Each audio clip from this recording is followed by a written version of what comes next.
Hello student, আশা করি তোমরা সবাই ভালো আছো। লেসন ইনটেকের পক্ষ থেকে মৌলের পর্যায়বৃত্ত ধর্ম ও রাসায়নিক বন্ধনের 14 নম্বর লেকচারে তোমাদের সবাইকে স্বাগতম জানাচ্ছি। আজকের লেকচারে আমরা 3D ব্লকের অবস্থান্তর মৌলসমূহের পরিবর্তনশীল জারণ অবস্থা নিয়ে বিস্তারিত আলোচনা করব। ঠিক আছে, আমাদের আজকের ক্লাসের টপিক হচ্ছে 3D ব্লকের অবস্থান্তর মৌলসমূহের পরিবর্তনশীল জারণ অবস্থা। ঠিক আছে, পরিবর্তন 3D ব্লকের অবস্থান্তর মৌলসমূহের পরিবর্তনশীল জারণ অবস্থা। ঠিক আছে, এদের কেন পরিবর্তনশীল জারণ অবস্থা রয়েছে সেটাই আমরা আলোচনা করব। হ্যাঁ, 3D ব্লকের 3D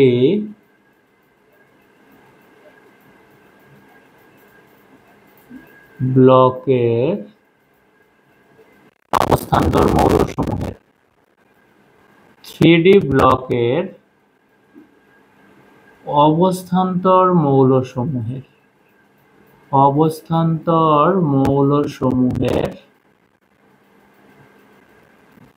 পরিবর্তনশীল জারণ অবস্থার ব্যাখ্যা। 3D ব্লকের অবস্থান্তর মৌলসমূহের পরিবর্তনশীল জারণ অবস্থা।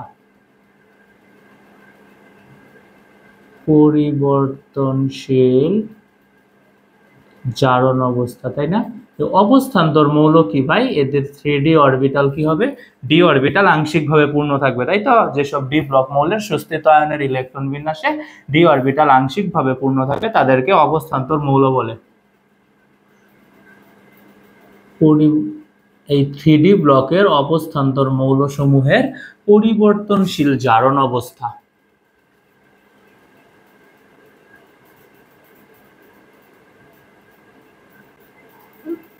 দেখো,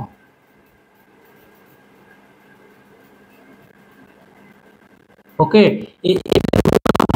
পরিবর্তনশীল জারণ অবস্থা থাকে জানো? এদের হচ্ছে ডি। দেখো, আমরা যদি অবস্থান্তর মৌলের এটা ইলেকট্রন বিন্যাস করি, তাই তো? তখন কি পাবো? ডি পাবো, তাই তো? ডির পরে কি হবে? দেখো, n-1d পরে কি পাবো ভাই? ns, পরে কি পাবো? np, তাই তো? আমরা ইলেকট্রন বিন্যাস করে দেখবো। হ্যাঁ, এই n-1d এবং ns, এই যে অরবিটালের শক্তির পার্থক্য, ঠিক আছে? এই অরবিটালের শক্তির পার্থক্য কি হয় ভাই? ns ও np অরবিটালের শক্তির পার্থক্যর তুলনায় কম হয়। ঠিক আছে, এই দুইটার শক্তির পার্থক্য কম এবং এই দুইটার শক্তির পার্থক্য ভাই বেশি। ঠিক আছে, এই জন্য ns যদি ইলেকট্রন ছেড়ে দেয় তখন কি হবে? n-1d সহজেই বন্ধন সৃষ্টি করতে পারবে। ঠিক আছে, এই জন্য এরা ভিন্ন ভিন্ন জারণ অবস্থা প্রদর্শন করবে। ঠিক আছে, আমি ব্যাখ্যাতে বলে দিব। হ্যাঁ, তুমি শুধু আমার কথাটা আরেকবার একটু শোনো, আমি ইলেকট্রন বিন্যাস করে দেখবো। দেখো, পরে সব কি পাবো? n-1d, ns এবং np ইলেকট্রন বিন্যাস করার সময় পাবো, তাই তো? 1s 2s এভাবে তো যাবো 2p, পরে n-1d, ns, np। এখানে যে আছে ভাই, এই n-1d ও ns অরবিটালের শক্তির পার্থক্য ns ও np অরবিটালের শক্তির পার্থক্যের তুলনায় কম হবে। তাই ns যদি ইলেকট্রন ছেড়ে দেয়, n-1d কি করবে? সহজেই বন্ধন সৃষ্টি করতে পারবে। ঠিক আছে, ভিন্ন ভিন্ন জারণ অবস্থা কি করবে? প্রদর্শন করবে। ঠিক আছে, এই হচ্ছে কি ভাই? অবস্থান্তর মৌলসমূহের পরিবর্তনশীল জারণ অবস্থার ব্যাখ্যা। ঠিক আছে, আসো আমরা প্রথমে 3D ব্লকের অবস্থান্তর মৌলগুলো একটু দেখি এবং তাদের কি কি জারণ অবস্থা আছে, কি কোনটা জারণ অবস্থা প্রদর্শন করে, আগে আমরা এটা একটু জেনে নেই। আসো, ঠিক আছে, এই 3D ব্লকে কি স্ক্যান্ডিয়াম এবং জিঙ্ক এরা তো অবস্থান্তর মৌল হবে না, কারণ স্ক্যান্ডিয়ামের ডি অরবিটাল ফাঁকা থাকে, তাই অবস্থান্তর মৌল না। জিঙ্কের সুস্থিত আয়নের ডি অরবিটাল পূর্ণ থাকে, তাই জিঙ্কও অবস্থান্তর মৌল না। ঠিক আছে, তাহলে কে হবে? টাইটেনিয়াম থেকে একদম কপার পর্যন্ত। ঠিক আছে, দেখো লিখলাম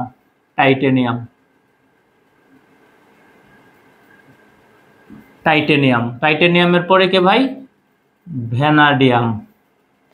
ভ্যানাডিয়ামের পরে কে ভাই? ক্রোমিয়াম।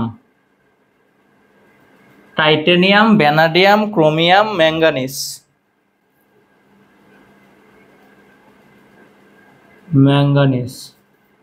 পরে কে? ম্যাঙ্গানিজের পরে কে?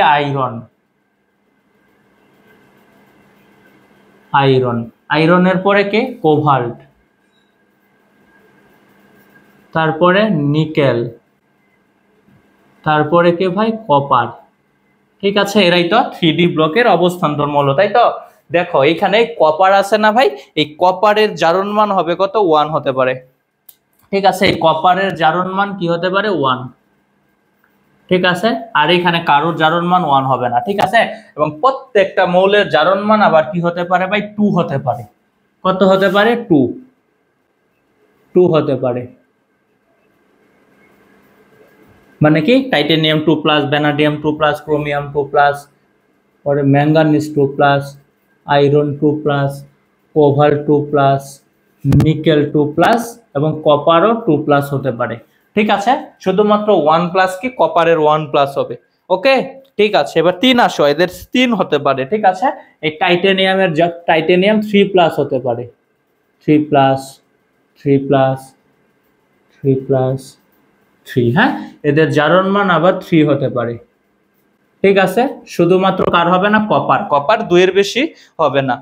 ঠিক আছে ভাই, ওকে। আবার এদের জারণ মান কিছু কিছু আছে জারণ মান 4 হতে পারে। দেখো টাইটেনিয়ামের জারণ মান আবার 4 হতে পারে। ঠিক আছে, কোভাল্ট পর্যন্ত হবে, কোভাল্ট। ঠিক আছে, এবার নিকেল এবং কপারের 4 হবে না। ওকে ভাই, ঠিক আছে, এবার 5-এ আসো। 5 কার হবে, টাইটেনিয়ামের 5 হবে না, তবে ভ্যানাডিয়ামের জারণ মান, ওইগুলোর সামনে তো প্লাস দিইনি।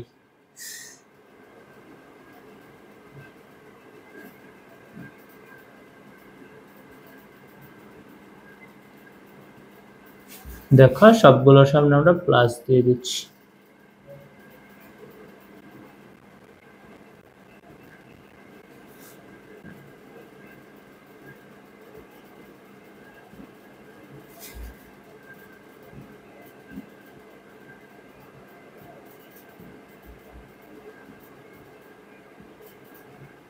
ঠিক আছে, দেখো টাইটেনিয়ামের জারণ মান 5 হবে না, আবার ভ্যানাডিয়াম, ক্রোমিয়াম, ম্যাঙ্গানিজ, এদের ভ্যানাডিয়াম এবং ক্রোমিয়ামের জারণ মান কি হবে, 5 হতে পারে।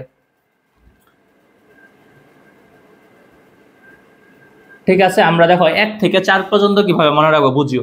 কপারের 1 আর 2 সবার। ঠিক আছে, 3 কার হবে না, কপারের হবে না, বাকি সবার হবে। 4 জারণ মান 4 কার হবে না, নিকেল এবং কপারের হবে না, বাকি সবার হবে। ঠিক আছে, এবার 5 কার থাকবে, ভ্যানাডিয়াম এবং ক্রোমিয়ামের জারণ মান 5 হতে পারে। ঠিক আছে, আবার ক্রোমিয়ামের কত হতে পারে ভাই, 6 হইতে পারে, 6। এটা 6 কিন্তু আবার ভ্যানাডিয়ামের হবে না। ঠিক আছে, 6 আর কার হতে পারে, ম্যাঙ্গানিজের 6 হতে পারে। ঠিক আছে, ম্যাঙ্গানিজেরও 6 হইতে পারে। ঠিক আছে, আবার 6 কার হতে পারে, 6 আয়রনেরও হতে পারে, +6। ঠিক আছে, এবার 7 কার হবে, 7 শুধুমাত্র ম্যাঙ্গানিজের হবে। ঠিক আছে, এই ছিল অবস্থান্তর মৌলসমূহের বিভিন্ন জারণ অবস্থা। ঠিক আছে, দেখো কিন্তু আমরা এখান থেকে ভাই কি সবার বেশি কোনগুলো জারণ অবস্থা কোনগুলো আমরা মূলত দেখতে পাবো। ঠিক আছে, জানো এখানে সবগুলো আমরা দেখতে পাবো না, আমরা ভ্যানাডিয়ামের 3 এবং 4, এই দেখো ভ্যানাডিয়ামের 3 এবং 4 এই দুইটার মূলত ব্যবহার পাবো। ওকে, পরে কি টাইটেনিয়ামের 3 এবং 4, ভ্যানাডিয়ামের কত ভাই, 4, 5, ভ্যানাডিয়ামের 4 ও 5। ঠিক আছে, ক্রোমিয়ামের কত, ক্রোমিয়ামের 2, 3, 6, 2, 3, 6। ঠিক আছে, এইগুলো মূলত বেশি ব্যবহৃত হয়। হ্যাঁ, ওকে। ম্যাঙ্গানিজের আমরা কত পাবো, 2, 4, 7, 2, 4, 7। ঠিক আছে, এই মার্ক করা যে জারণ অবস্থাগুলো, জারণ মানগুলো আছে এই যৌগগুলোর, আমরা এই মার্ক করা জারণ অবস্থাগুলো বেশি পাবো। দেখো পরে আয়রনের কত, 2 আর 3, তাই তো, ফেরাস আর ফেরিক 2, 3। ঠিক আছে, পরে কোভাল্টের 2, 3, কোভাল্টেরও 2, 3। নিকেলের কত, শুধু 2। ঠিক আছে, এবং কপারের কত, 1 আর 2। ঠিক আছে, এই মার্ক করা জারণ অবস্থাগুলোর এইসব যৌগের আমরা মৌলগুলোর ক্ষেত্রে আমরা কি পাবো, বেশি পাবো। ঠিক আছে, ওকে, বাকিগুলোর কি ভাই ব্যবহার একটু কম। ওকে, দেখো আমরা দুইটা যৌগ, দুইটাই দেখি। হ্যাঁ, মৌল দেখি, এর দুইটা মৌলের বিভিন্ন যৌগ দেখি। আসো, ক্রোমিয়ামের আমরা বিভিন্ন যৌগ দেখি। হ্যাঁ, এটা মুছে দিলাম, পরে সেখান থেকে আমরা জারণ মানটা দেখি। আসো,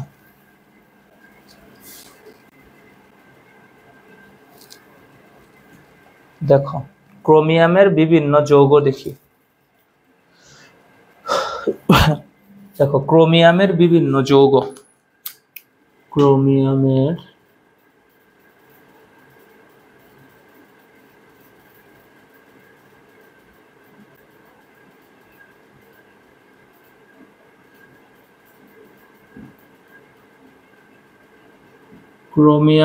বিভিন্ন যৌগ।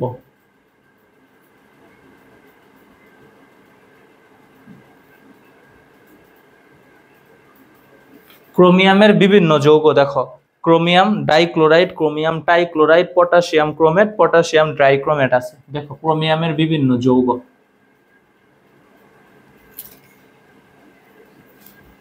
ক্রোমিয়াম, ক্রোমিয়াম ডাইক্লোরাইড,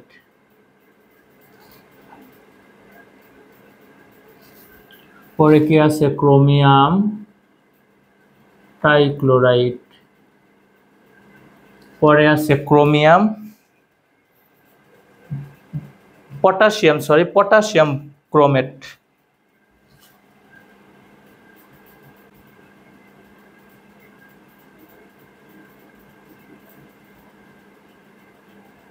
এটা কি পটাশিয়াম ক্রোমেট, ওকে, এবং পটাশিয়াম ড্রাইক্রোমেট K2Cr2O7। আমরা এই যৌগগুলোর ক্ষেত্রে কি দেখবো, ক্রোমিয়ামের ভিন্ন ভিন্ন যে জারণ অবস্থা আছে এগুলো দেখবো, ঠিক আছে। এটাকে কি বললা ভাই, এটা হচ্ছে কি ক্রোমিয়াম ডাইক্লোরাইড, ঠিক আছে, আমার কথা শুনে তুমি লিখবা। এটা হচ্ছে ক্রোমিয়াম টাইক্লোরাইড, এটা হচ্ছে পটাশিয়াম ক্রোমেট, এটা হচ্ছে পটাশিয়াম ডাইক্রোমেট, ঠিক আছে। দেখো ক্রোমিয়াম ডাইক্লোরাইডে ক্রোমিয়ামের জারণ মান কত ভাই, ক্লোরিনের জারণ মান হচ্ছে কত -1, ঠিক আছে। এই ক্লোরিনের জারণ মান হচ্ছে -1, ঠিক আছে। আর আমরা কি জানি, যৌগের মোট জারণ মান আমাদের শূন্য বানাতে হবে, ঠিক আছে। অক্সিজেনের জারণ মান কি সাধারণ, এগুলো সব সাধারণ অক্সাইড, ঠিক আছে। এখানে অক্সিজেনের জারণ মান কত -2, ঠিক আছে। পটাশিয়াম কি গ্রুপ 1 এর মৌল, তাই তো। পটাশিয়াম কি মৌল, গ্রুপ 1 এর মৌল। পটাশিয়ামের জারণ মান সবসময় কত +1, ঠিক আছে ভাই। ওকে, খেয়াল করো এখানে ক্লোরিন কয়টা আছে, 2টা, তাহলে জারণ মান কত হবে -1 × 2, ঠিক আছে। ক্লোরিনের জারণ মান -2, তাহলে ক্রোমিয়ামের জারণ মান কত হবে বলো তো ভাই, ক্রোমিয়ামের জারণ মান হবে +2, কারণ ক্রোমিয়ামকে যদি +2 দেই আর এখানে -2 আছে, কাটাকাটি করলে কত হবে 0, কারণ যৌগের মোট জারণ মান কি হয় 0 হয়, এটা আমাদের মনে রাখতে হবে। তাহলে ক্রোমিয়াম ডাইক্লোরাইড যৌগে ক্রোমিয়ামের জারণ মান কত ভাই, ক্রোমিয়ামের জারণ মান হচ্ছে +2, ঠিক আছে ভাই। ওকে, এবার ক্রোমিয়াম টাইক্লোরাইডে আসো। ক্লোরিনের জারণ মান কত -1, তিনটার জন্য কত মাইনাস, তাহলে কত 3, তাই তো। তাহলে ক্রোমিয়ামের জারণ মান এখানে কত ভাই, ক্রোমিয়ামের জারণ মান এখানে +3, ঠিক আছে। একটু আগে কিন্তু আমরা দেখছিলাম ক্রোমিয়ামের জারণ মান কত হয় ভাই, ক্রোমিয়ামের জারণ মান 2 হয়, 3 হয়, 6 হয়, ঠিক আছে। ওকে, আমরা এবার এটাতে আসো। দেখো আমরা 2 ও পায়ে গেছি, 3 ও পায়ে গেছি। দেখো এই পটাশিয়াম ক্রোমেটে আসো। অক্সিজেনের জারণ মান কত ভাইজান, অক্সিজেনের জারণ মান হচ্ছে একটার জন্য -2, এই যে লিখলাম। তাহলে 4টার জন্য, 4টা আছে, তাহলে কত হবে -8। পটাশিয়াম গ্রুপ 1 এর মৌল, এটার জারণ মান কত, একটার +1, তাহলে 2টা আছে, তাহলে কত হবে +2, তাই তো। দেখো অক্সিজেন কত, অক্সিজেন হচ্ছে -8, পটাশিয়াম কত +2, তাহলে ক্রোমিয়ামের জারণ মান কত হবে ভাই, কত বানাইলে 0 হবে, +6 বানাইলে, তাই না। +6 × 2 যোগ কত +2 কত 8, 8 আর -8 0, ঠিক আছে। তাহলে এই পটাশিয়াম ক্রোমের যৌগে ক্রোমিয়ামের জারণ মান কত, পটাশিয়াম ক্রোমের যৌগে ক্রোমিয়ামের জারণ মান কত +6, ঠিক আছে ভাই। ওকে, দেখো এই পটাশিয়াম ড্রাইক্রোমেটে আসো। অক্সিজেনের জারণ মান কত, একটার -2, 7টা আছে, তাহলে কত হবে -2 × 7 -14, তাই তো। পটাশিয়ামের জারণ মান কত, একটার +1, 2টার কত, তাহলে কত হবে +2। তাহলে ক্রোমিয়াম 2টা আছে, এটা ক্রোমিয়াম 2টার জারণ মান কত হবে বলো তো। অক্সিজেন -14, পটাশিয়াম অক্সিজেন -14, পটাশিয়াম +2, তাহলে আর কত লাগে, +12 লাগে, ঠিক আছে। এইখানে ক্রোমিয়ামের জারণ মান কত ভাই, 2টার জন্য +12, তাই তো। তাহলে একটার জন্য কত হবে, ঠিক আছে। দেখো এখানে 2টার জন্য কত হবে, এই দুইটার জন্য হবে কত +12, দুইটার জন্য হবে +12, ঠিক আছে। কিন্তু একটার জন্য কত হবে ভাই? হ্যাঁ, +12 এখানে কয়টার জন্য? দুইটার জন্য, দুইটার জন্য, ঠিক আছে। কিন্তু আমরা জারণ মান আমরা একটা হিসাব করব, তাই তো? তাহলে একটার জন্য কত হবে ভাই? একটার জন্য হবে কত? +6, ঠিক আছে। এই ছিল বিভিন্ন যৌগে ক্রোমিয়ামের জারণ মান, ঠিক আছে। দেখো, কটা ক্রোমিয়াম ডাইক্লোরাইডে ক্রোমিয়ামের জারণ মান +2, ক্রোমিয়াম টাইক্লোরাইডে ক্রোমিয়ামের জারণ মান +3, পটাশিয়াম ক্রোমেটে ক্রোমিয়ামের জারণ মান কত? 6, পটাশিয়াম ডাইক্রোমেটে ক্রোমিয়ামের জারণ মান কত ভাই? এখানেও 6, +6, তাই তো? তাহলে ভাই তুমি বুঝছো যে ক্রোমিয়ামের জারণ মান কত হতে পারে? 2 হতে পারে, 3 হতে পারে এবং +6 হতে পারে, ঠিক আছে। আমরা একটু আগেই কিন্তু দেখে আসছি, তাই তো? এগুলোর ব্যবহারই আমরা পাই, তাছাড়া 4, 5 আছে, এগুলোর ব্যবহার আমরা একটু কম পাই। ওকে, ঠিক আছে। তাহলে দেখো আমরা আরেকটা দেখি, আয়রন দেখি এবার। আয়রন, আয়রনের জারণ মান কত হতে পারে? 2 আর 3 হতে পারে, তাই তো? দেখো লিখলাম আয়রনের বিভিন্ন যৌগ, আয়রনের বিভিন্ন যৌগ, ঠিক আছে। আমরা ফেরাস ক্লোরাইড এবং ফেরিক ক্লোরাইড লিখব, ফেরাস ক্লোরাইড এবং ফেরিক ক্লোরাইড। আসো,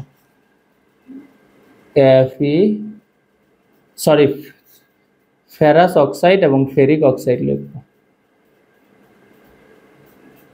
ঠিক আছে। দেখো এটা কি? ফেরাস অক্সাইড লিখেছি, হ্যাঁ। অক্সিজেন কি? অক্সিজেনের জারণ মান কত ভাই? -2, তাই তো? অক্সিজেনের জারণ মান কত? -2।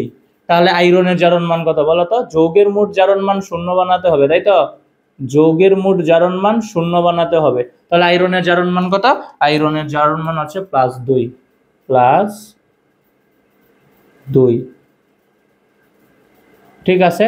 এই ফেরাস অক্সাইড যৌগে আয়রনের জারণ মান +2, ঠিক আছে। ওকে, আমরা ফেরিক অক্সাইডটা দেখি এবার। আসো, Fe2O3, ঠিক আছে। এটাকে কি বলবো? এটাকে বলবো ফেরিক অক্সাইড। ওকে, দেখো অক্সিজেনের জারণ মান কত ভাই? 2, এই যে এখানে আসছে। এই যৌগে আয়রনের জারণ মান 3, এটা এখানে আসছে, ঠিক আছে। দেখো আমরা প্রমাণটা দেখি। অক্সিজেনের জারণ মান একটার কত? -2, -2 ইন্টু কত? 3, তাই তো? 3টা আছে, তাই তো? এই জন্য -2 ইন্টু 3, তাহলে 6। তাহলে আয়রনের জারণ মান এখানে কত ভাই? 6। কিন্তু কয়টার জন্য 6? দুইটার জন্য 6, তাই তো? দুইটার জন্য জারণ মান কত? +6, দুইটার কত? দুইটার জন্য +6, তাই তো? একটার জন্য কত হবে ভাই? +3 হবে, তাই না? একটার জন্য কত হবে? +3 হবে। ওকে, এই যে আমরা একটার জন্য লিখলাম +3, ঠিক আছে। আমরা একটু আগে পড়েছিলাম যে আয়রনের জারণ মান কত হতে পারে? +2 হতে পারে, +3 হতে পারে, এগুলোর ব্যবহারই আমরা পাবো, ঠিক আছে। ওকে, এই ছিল কি ক্রোমিয়াম এবং আয়রনের বিভিন্ন যৌগের জারণ মান, ঠিক আছে। ক্রোমিয়াম এবং আয়রনের বিভিন্ন যৌগের জারণ মান,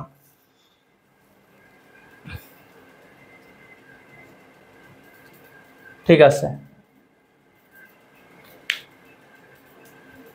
ওকে, তাহলে দেখো আমরা এটা মুছে দেই, হ্যাঁ। আমরা এবার একটা উদাহরণ দেখি, হ্যাঁ। পরিবর্তনশীল জারণ অবস্থার ব্যাখ্যা সহ করব। দেখো, আয়রনের পরিবর্তনশীল জারণ অবস্থা রয়েছে ব্যাখ্যা। কেন আয়রন কেন পরিবর্তনশীল জারণ অবস্থা প্রদর্শন করে, ঠিক আছে। আসো, যে প্রশ্নটা কি? আয়রন পরিবর্তনশীল জারণ অবস্থা প্রদর্শন করে ব্যাখ্যা করো, ঠিক আছে। দেখো আমরা একটা উদাহরণ দেখি। আয়রনের পারমাণবিক সংখ্যা কত ভাই? 26, তাই তো? ইলেকট্রন বিন্যাস আমরা করে দেখি আয়রনের।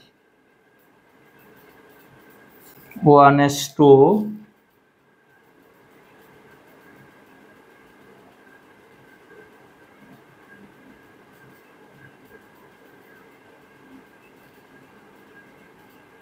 2s2, 1s2, 2s2,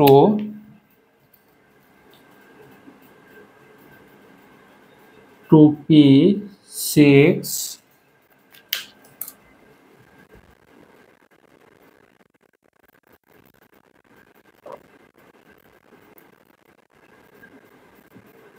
1s2 2s2 2p6, তাই তো? পরে কত লিখবো আমরা? 3s2 3s2 3p6, এই হচ্ছে আমাদের 18, তাই না? আরো দিতে হবে কত? আরো দিতে হবে 8, তাই তো? আমরা 3d লিখবো। লিখবো কত? 3d 3d 3d লিখবো। পরে কত লিখবো ভাই? 4s লিখবো, তাই তো? 3d 4s, পরে কত দেব? 4p। দেখো পিতে কয়? পি 3d এর তুলনায় 4s এর শক্তি কম, তাই তো? তাহলে ইলেকট্রন আগে 4s এ যাবে। 4s এ কয়টা ইলেকট্রন? 2টা। ঠিক আছে ভাই, তাহলে কয়টা হয়ে গেল? 20টা, তাই তো? আরো লাগবে কয়টা? 6টা। এই 6টা ইলেকট্রন কোথায় যাবে? 3d তে যাবে। 3d তে যাবে, ঠিক আছে? তাহলে 4p তে ইলেকট্রন কয়টা? একটাও না, 0। ঠিক আছে, এই ছিল কি আয়রনের ইলেকট্রন বিন্যাস, তাই তো?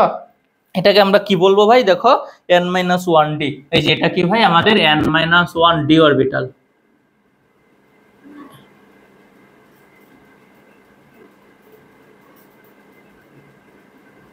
n-1d।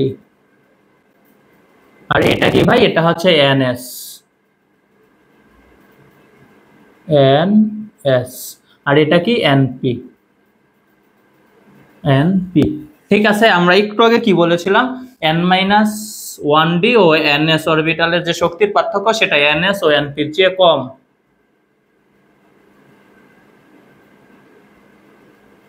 ns। ঠিক আছে, দেখো এই n-1d আর এই ns, এদের যে শক্তির পার্থক্যটা আছে, এদের শক্তির পার্থক্যটা ns ও np এর শক্তির পার্থক্যের তুলনায় কম। এই দুইটার শক্তির পার্থক্য কম, এই দুইটার শক্তির পার্থক্য বেশি, তাই তো? তাহলে ইলেকট্রন আগে কোন জায়গা থেকে যাবে? নিম্ন শক্তি থেকে যাবে, তাই তো? এই ns যদি ইলেকট্রন ছেড়ে দেয় তখন কি হবে? n-1d ভিন্ন ভিন্ন জারণ অবস্থা সহকারে বিভিন্ন পরিবর্তনশীল জারণ অবস্থা দেখাবে। ঠিক আছে, ভিন্ন ভিন্ন স্থায়ী জারণ অবস্থা সহকারে স্থায়ী যৌগ এরা গঠন করবে। ঠিক আছে, আমি আবারও বলি, হ্যাঁ? অবস্থান্তর মৌলসমূহের মধ্যে n-1d ও ns অরবিটালের শক্তির পার্থক্য ns ও np অরবিটালের শক্তির পার্থক্যের তুলনায় অনেক কম। তাই ns অরবিটাল ইলেকট্রন ছেড়ে দিলে n-1d সহজেই বন্ধন সৃষ্টিতে অংশগ্রহণ করে। ঠিক আছে, এবং এরা ভিন্ন ভিন্ন স্থায়ী জারণ অবস্থা সহযোগে কি করে? জটিল যৌগ গঠন করে, অস্থায়ী যৌগ গঠন করে, ভিন্ন ভিন্ন স্থায়ী জারণ অবস্থা সহকারে স্থায়ী যৌগ গঠন করে। ঠিক আছে, দেখো আমি এই কথাগুলো লিখে দেই।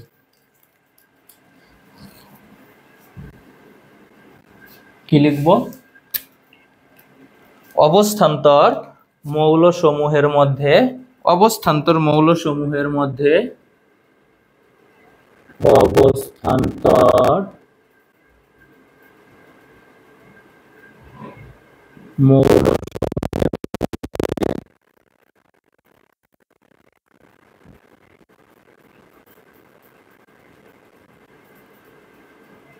অবস্থান্তর মৌলসমূহের মধ্যে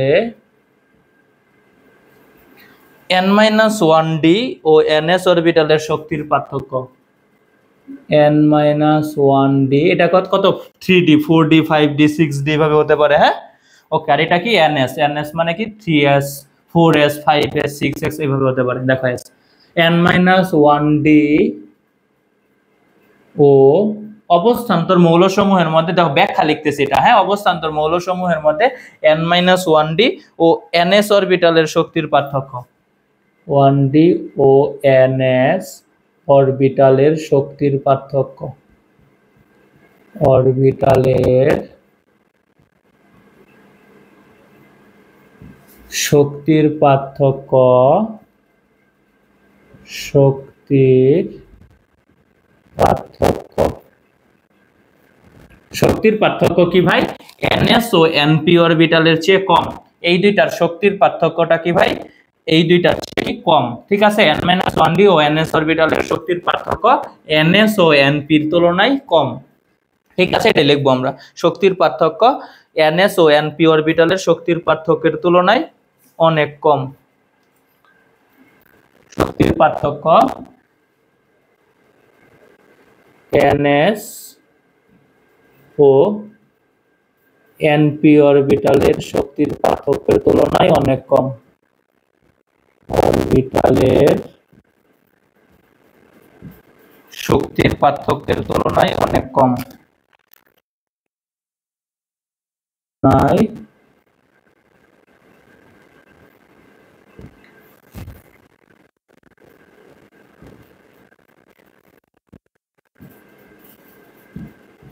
পার্থক্যের তুলনায় অনেক কম মানে কি ভাই, এই দুইটা এবং এই দুইটা, এই ns n-1d ও ns অরবিটালের শক্তির পার্থক্য ns ও np তুলনায় ভাই কি কম। ঠিক আছে, ওকে। ns ও np অরবিটালের শক্তির পার্থক্যের তুলনায় অনেক কম। ঠিক আছে, কম কার ভাই, n-1d ও ns অরবিটালের শক্তির পার্থক্য কম, অনেক কম। ঠিক আছে, এবং ns ও np অরবিটালের শক্তির পার্থক্যটা কি ভাই বেশি। দেখো অবস্থান্তর মৌলসমূহের মধ্যে n-1d ও ns অরবিটালের শক্তির পার্থক্য ns ও np অরবিটালের শক্তির পার্থক্যের তুলনায় অনেক কম। ঠিক আছে, যেহেতু কম, ইলেকট্রন আগে নিম্ন শক্তি স্তর থেকে যাবে, তাই তো। তাই ns যদি ইলেকট্রন ছেড়ে দেয় তখন কি হবে, n-1d কি করবে, ভিন্ন ভিন্ন জারণ অবস্থা সহকারে স্থায়ী যৌগ গঠন করবে। ওকে, দেখো তাই এসব ধাতুর ns অরবিটালের ইলেকট্রন ত্যাগের পর, তাই এসব ধাতুর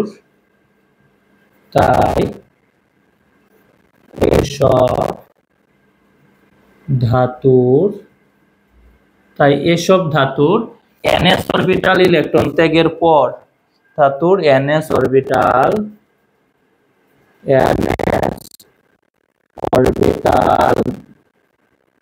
এসব ধাতুর ns অরবিটাল ইলেকট্রন ত্যাগের পর,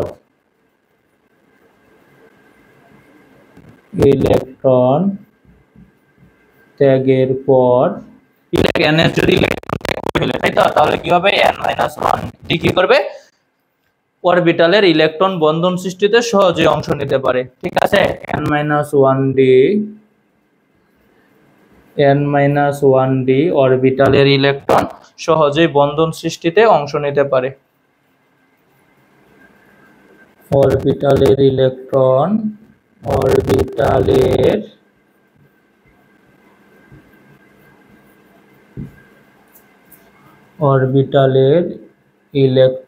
বন্ধন সৃষ্টিতে সহজেই অংশ নেয়।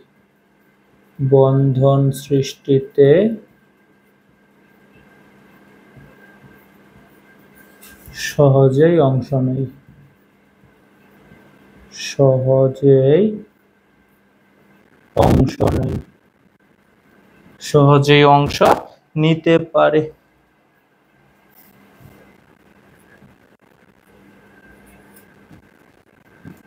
ঠিক আছে, তুমি আয়রনের ক্ষেত্রে ভাই একটু চিন্তা করে দেখো তো, আয়রনের কি আমরা 2+, ঠিক আছে, যদি আয়রন 2+ নিতাম, তাই তো, তাহলে ভাই কি হইতো বলো তো, ns কি করতো, ইলেকট্রন ছেড়ে দিত, কয়টা ছেড়ে দিত, দুইটা দরকার, সর্বস্ব পরিস্থিতি শক্তি স্তরকে দুইটা হয়ে যেত, তাই তো, তখন এটা কি হয়ে যেত, আয়রন 2+। ঠিক আছে, অবস্থান্তর মৌল, তাই তো। দেখো যদি কি হইতো, আয়রন 3+ আমরা চিন্তা করতাম, তখন কি হইতো ভাই, আয়রন 3+ যদি চিন্তা করতাম, তখন 4s থেকে কয়টা যাইতো ভাই, 4s থেকে দুইটা যাইতো, এবং 3d থেকে কয়টা যাইতো, একটা যাইতো, তখন 3d কত হয়ে যেত, 5। দেখছো, এই ns সহ যে ইলেকট্রন, ns এর শক্তি কম, তাই ns যদি ইলেকট্রন ছেড়ে দেয়, n-1d সহজেই কি করবে, বন্ধন সৃষ্টিতে অংশ নিতে পারবে। বুঝতে পেরেছ? ওকে, দেখো লিখে দিই। ঠিক আছে, এইভাবে এরা কি করবে, ভিন্ন ভিন্ন স্থায়ী জারণ অবস্থা সহকারে কি করবে, অস্থায়ী যৌগ গঠন করবে। ঠিক আছে, ফলে এরা ভিন্ন ভিন্ন স্থায়ী জারণ অবস্থা সহকারে অস্থায়ী যৌগ গঠন করে। ফলে এরা ভিন্ন ভিন্ন স্থায়ী জারণ অবস্থা সহযোগে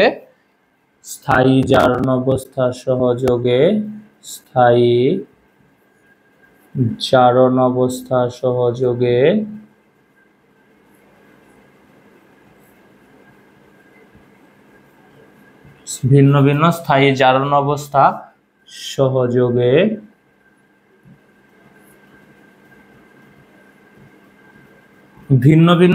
জারণ অবস্থা সহযোগে স্থায়ী যৌগ গঠন করে থাকে।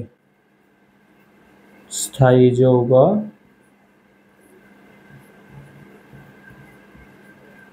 গঠন করে থাকে, গঠন করে থাকে। ঠিক আছে, এভাবে কি করে ভাই অবস্থান্তর মৌলগুলো পরিবর্তনশীল জারণ অবস্থা প্রদর্শন করে। ঠিক আছে, আমি আবারও একটু বলে দেই। ঠিক আছে, দেখো এই অবস্থান্তর মৌলগুলোর n-1d ns এবং np সর্বশেষ শেষের দিকে, হ্যাঁ এই শক্তি স্তরগুলো যে আছে, হ্যাঁ n-1d ns ও np অরবিটাল গুলো যে আছে, এখান থেকে কি ভাই এই n-1d ও ns এর শক্তিটা ns ও npর শক্তির তুলনায় কম। ঠিক আছে, তাই তারা কি করবে, তাই ns অরবিটাল ইলেকট্রন ত্যাগের পর n-1d সহজেই বন্ধন সৃষ্টিতে অংশ নিতে পারবে। ঠিক আছে, ফলে এরা কি করবে, ভিন্ন ভিন্ন স্থায়ী জারণ অবস্থার সহযোগে স্থায়ী যৌগ গঠন করবে। এই ছিল কি 3D ব্লকের অবস্থান্তর মৌলসমূহের পরিবর্তনশীল জারণ অবস্থা। ওকে, আশা করি তোমরা আজকের ক্লাসটি বুঝতে পেরেছো। আজকের ক্লাসটি এ পর্যন্তই থাকবে। তোমরা সবাই ভালো থেকো, সুস্থ থেকো, ধন্যবাদ।